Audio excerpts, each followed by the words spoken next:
যথারীতি ছোটো কাকু তো গোয়েন্দা মানুষ এবং এখানে যেটা আছে যে আমরা একটা জায়গায় একটু বেড়াতে এসেছি, সেইখানে একটা কোনো কিছুর ঘটনা ঘটে গেছে, সেটা নিয়ে উনি সব কিছু সলভ করেন। উনি তো সবসময় সব প্রবলেম সলভ করছেন, তো এখানেও সেরকম একটা কিছু।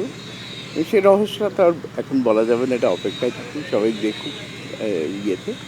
এবং মানে আগের বছরগুলোতে বা আগের ইয়ে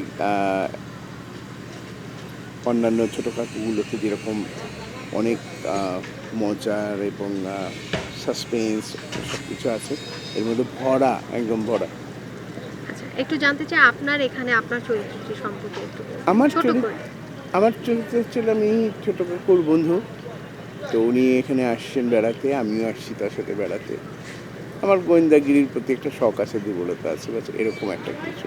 তো এসে তো উনি যা যা করেন ওটা আমি দেখি। কিছু কিছু সময় হয়তো একটা দুটো প্রশ্ন হয়তো একটু কৌতূহলবশত আমি করে ফেলি। তো সব কিছু মিলে মানে বন্ধু, ছোটো কাকু বললাম ছোট যে কাকু। বরাবর যেরকম হয় এরকমও এবারও সেরকমই হচ্ছে। এবং ওয়েট করে কিন্তু প্রচুর প্রচুর দর্শক যারা ছোটো কাকু দেখার জন্য অপেক্ষা করেন।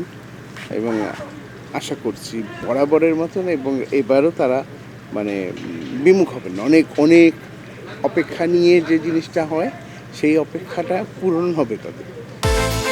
বিকাশ পেমেন্টে 10,000 টাকার বেশি অফার, শপিং চলছে তো।